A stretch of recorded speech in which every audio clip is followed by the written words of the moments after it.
Jim Keat is the digital minister at the Riverside Church and the director of online innovation at Convergence. And he's also the one talking right now, which makes this intro a little more, interesting, odd? You decide. Let's just listen to the conversation that I have with Cameron Trimble. Here we go. Hi there, my name is Cameron Trimble, and I am the CEO of Convergence, and I am super excited to be talking with Jim Keat today. Jim and I get to spend almost every day together through our work with Convergence. He is our director of online innovation, but Jim does many, many cool things in the world, which is why I wanted to be sure that his voice was a part of this summit. So, Jim, tell us all the cool things you do. I like to think that everything's cool. No, it's not. I make too many dad jokes for it to be cool because I'm a dad, 2 kids. I get to make dad jokes now. But the cool stuff related to church and the internet, I'm the digital minister at the Riverside Church in New York City. Riverside is the really tall one. It's literally the tallest church in the United States.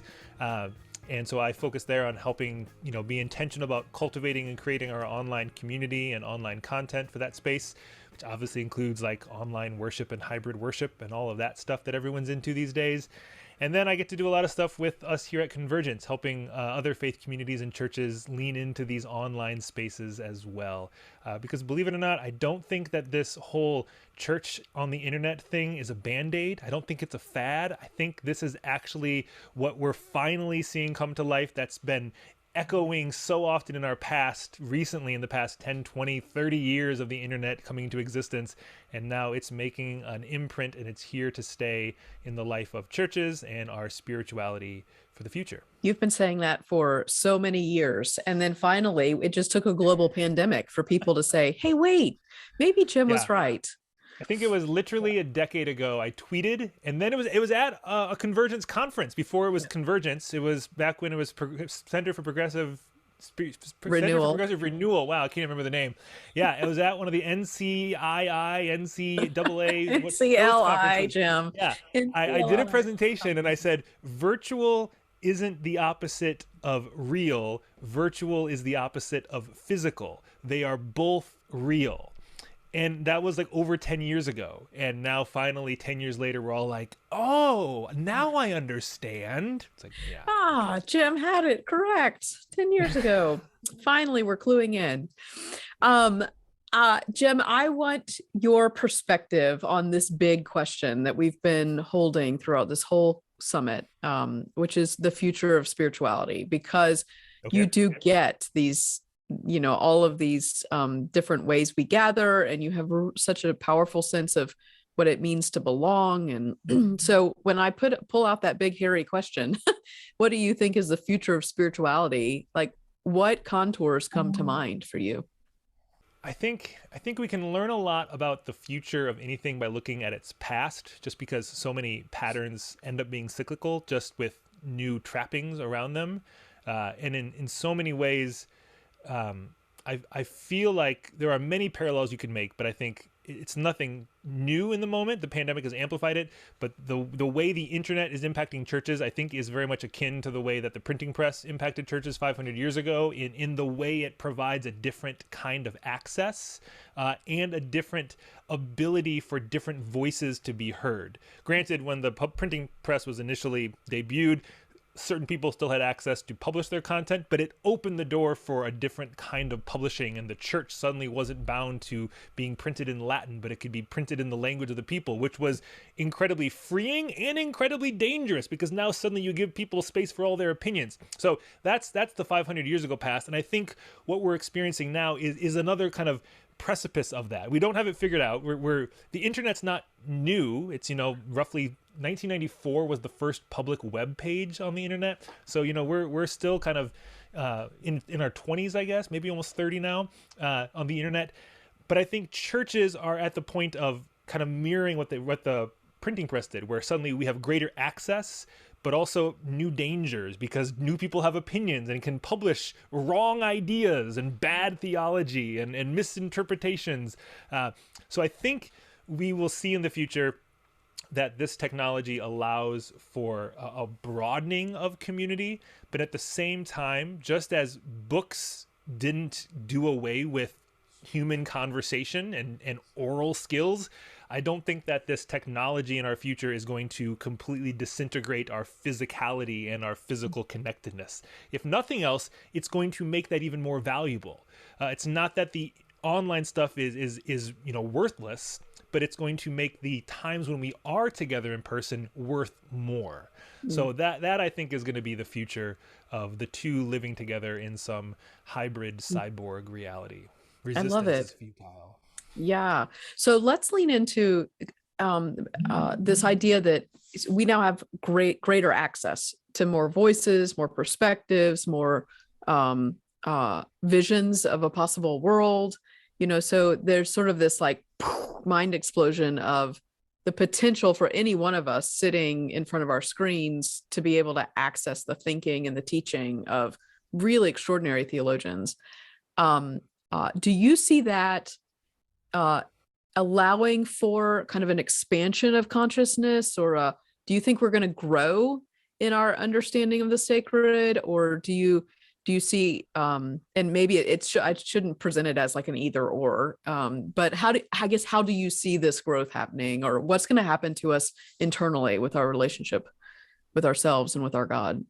Yeah, I think that there's probably a lot of unknowns, but the ones that I predict fairly with good certainty would be that the individual who has felt like they had nowhere to go for the way that they understand themselves or the world or their spirituality, they might now have someone to give them meaning and safety and connection, where they might have previously only been in a context where everyone around them is against them. I'm thinking of like, a queer teenager or someone who's questioning the orthodoxy of their upbringing. Now they might have the ability to be like, oh wait, there are other people who have similar questions or similar embodied experiences, and I'm not alone.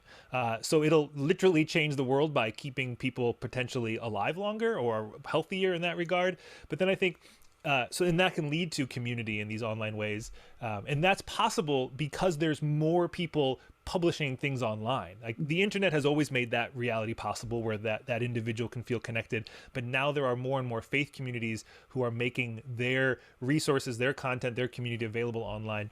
I think the other thing it can do is I think it's going to empower people of faith and spiritual people to dabble in these internet spaces more, which will just put you not in the consumer mindset, but in the creator mindset. And I think that is also where kind of that expansion of consciousness hopefully will really lean in, because I certainly hope that the next iteration of whatever we understand to be spirituality and our sense of, ontology isn't just open mouth and input whatever content is, but we are active creators in the existence around us. And I think the internet can create that digital sandbox where everyone can participate and collaborate in those ways.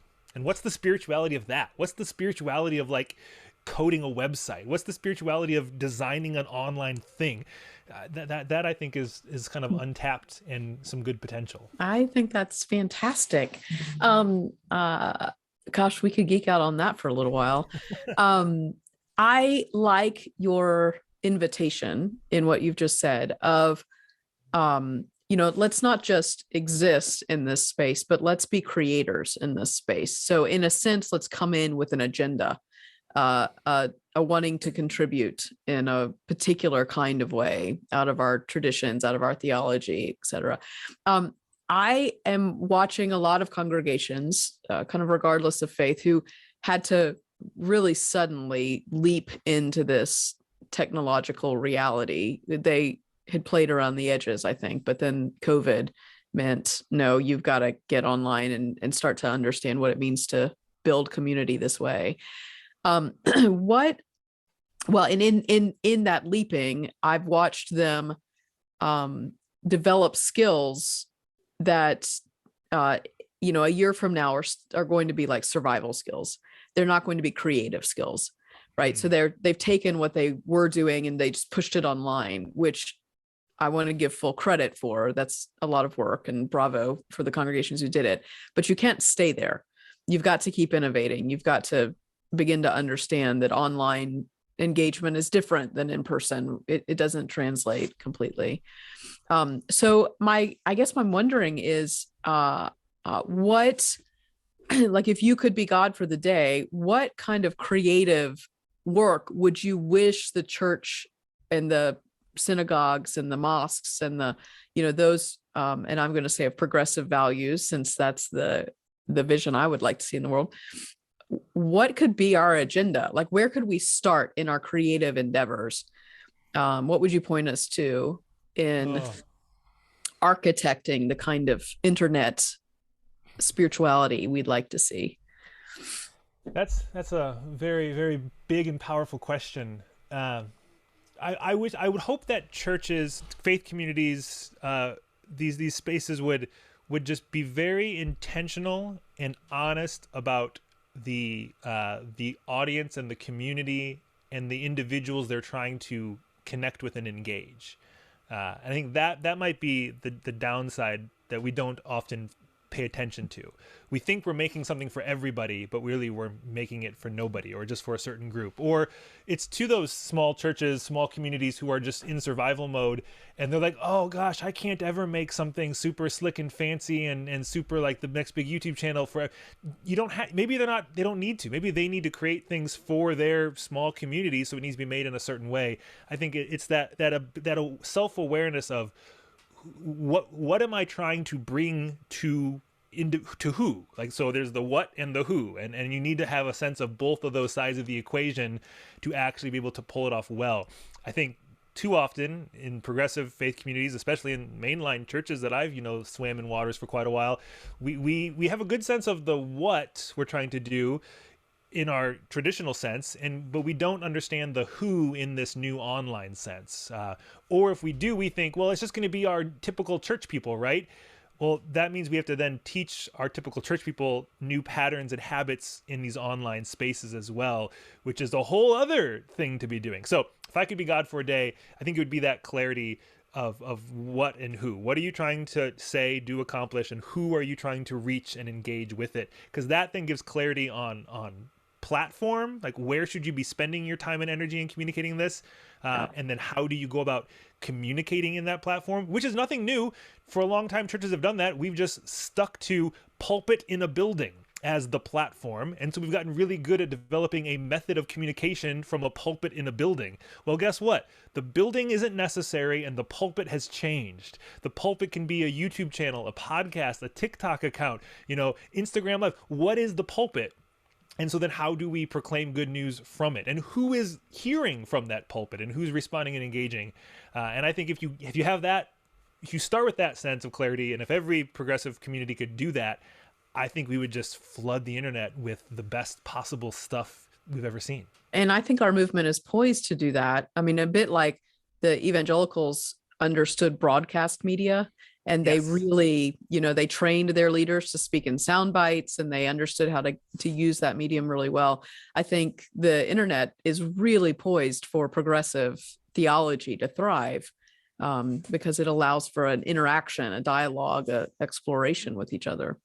That's a good observation on the way that evangelical churches identify that with the broadcast mechanisms, because they changed the pulpit. They literally did. Like, if you go to most evangelical churches, they're not going to have a pulpit like you see in the typical mainline liberal Protestant world.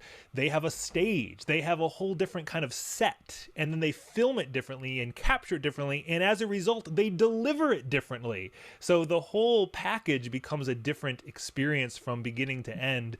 And meanwhile, the mainline churches still just pound the pulpit, and it's like that's not a bad thing, but it might not be sustainable for the future if we really want this to thrive. Yes. It's I jokingly would say I was born into the United Methodist space, but my standing now is in the UCC. And when I first joined the UCC, I jokingly say I thought that our evangelism strategy was to wait for boatloads of Germans to come over, because our worship services were designed, waiting for the 1800s to come back again. So this idea that, the pulpit has changed, or at least can change, should we have the imagination to understand the moment that we're living in. But it's also the way that we connect to each other, and the way that we belong in or to each other and with each other and how we do life together now that is shifting.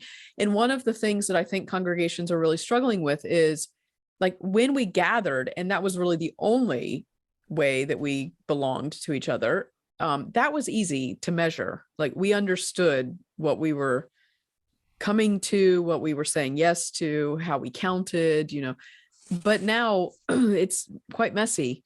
What are your thoughts about, as we think about future of spirituality and genuine connection and belonging, what occurs to you, particularly from a congregational standpoint? Well, I think that's where hopefully at times there'll be that literal blend of ways to connect online and avenues as much as it's possible to connect in person.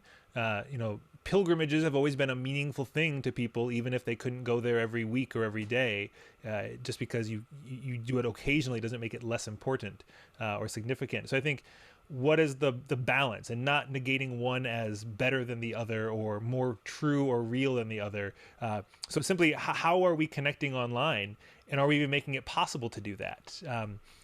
Can community happen online? Of course it can. I think anyone who has been in any sort of adult professional life since 2020 has experienced Zoom as both, yes, fatiguing, but so are in-person meetings sometimes, also incredibly connecting and enriching, because you get to not only see the name of a person on screen all the time, like built-in name tags, like, oh, I can connect names and faces, but you get a glimpse into their actual lived reality with the background behind them. So, and that's just using Zoom as an example. But the point being intentional about fostering those online spaces, because too often we just hope that it happens. We've spent a lot of time being intentional about cultivating in-person community, setting up, coffee hour and potlucks and community gatherings and affinity groups and classes.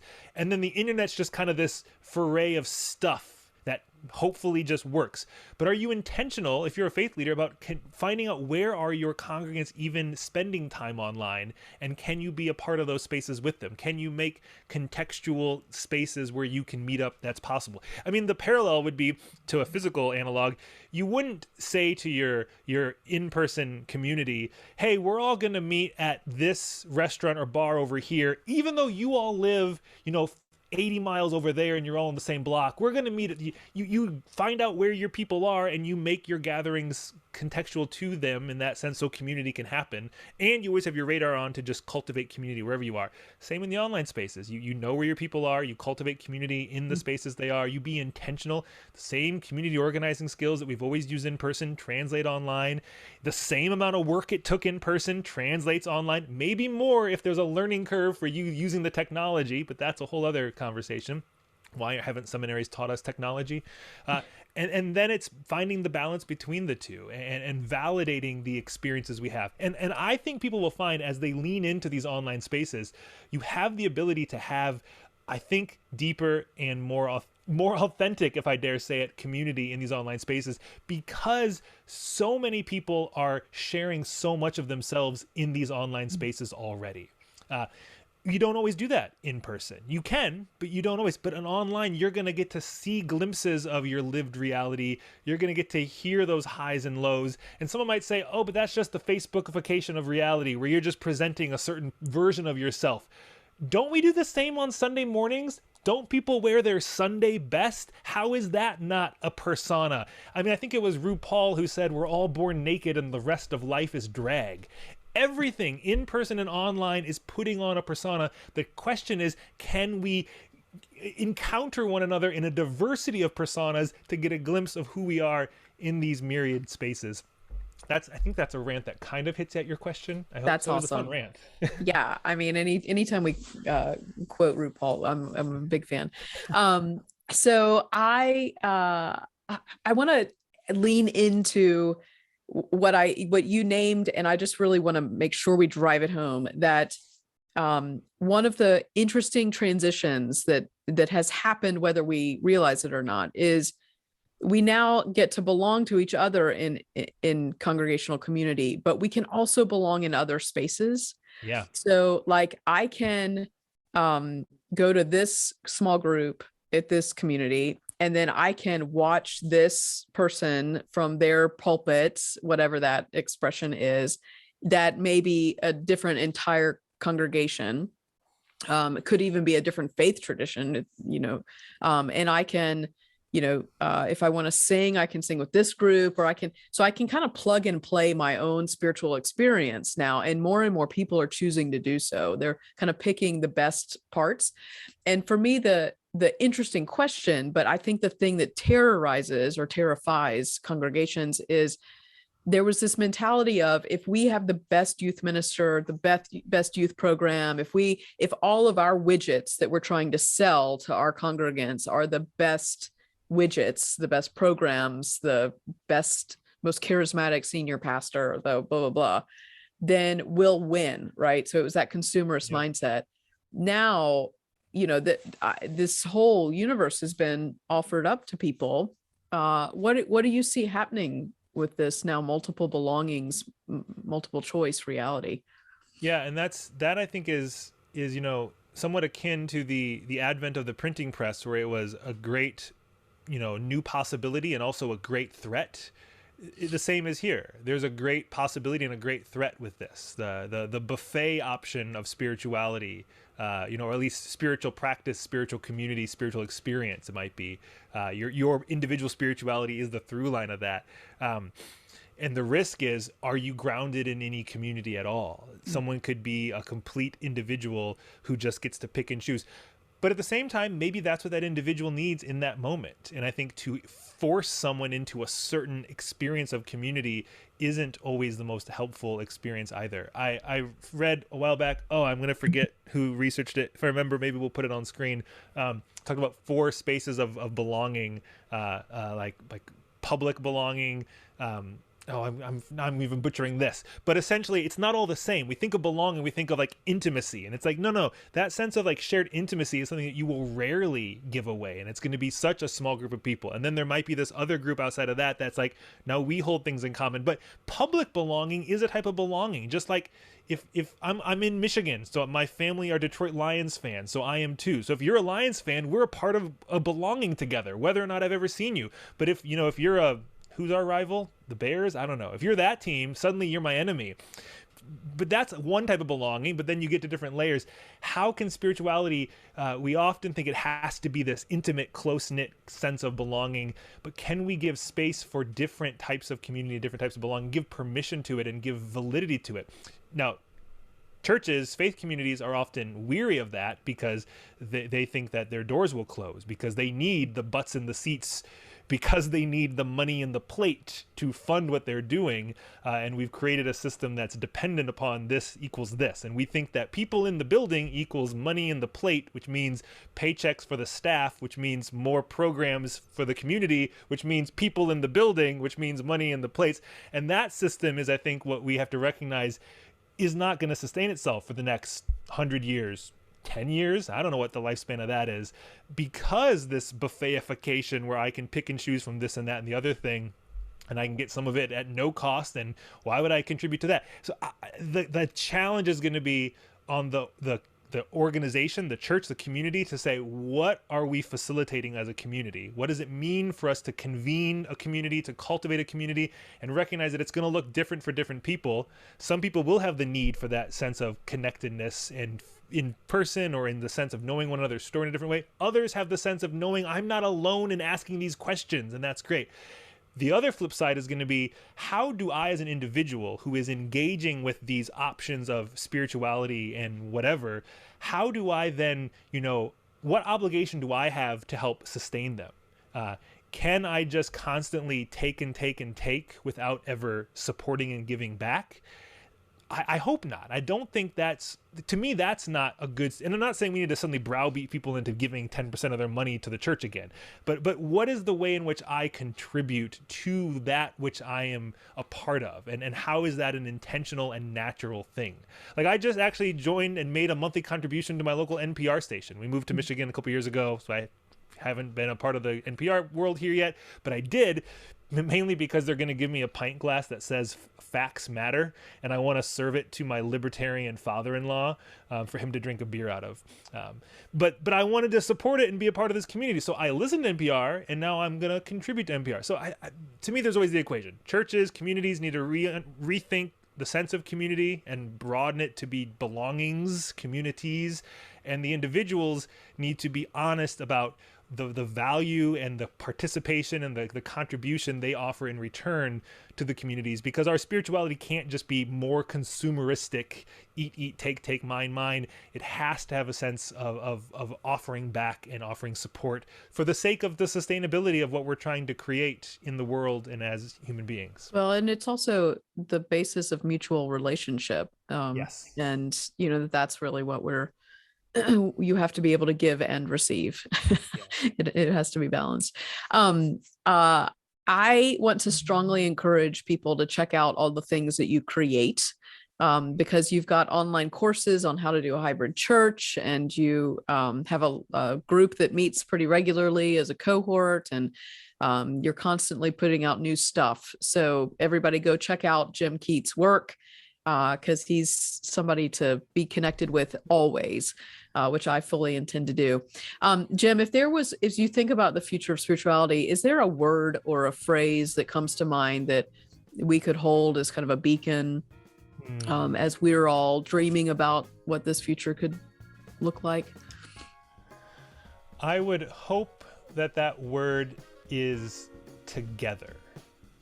Because when I'm thinking of the conversation we just had about so much of these technologically informed aspects of the current and future realities of spiritual experience, the experience that many of us have with technology is through a device like this. And it's often an alone experience where I am just scrolling by myself, or maybe I'm filming myself and it's about me. And I hope that we can still hold these devices and other devices, here's another camera and there's one back there. But I hope we can use them with a intentional together mentality. What does it mean for this technology and these online and virtual experiences not to be an isolating, alone experience, but to be an intentionally together endeavor? That's my hope. Love it. Thanks.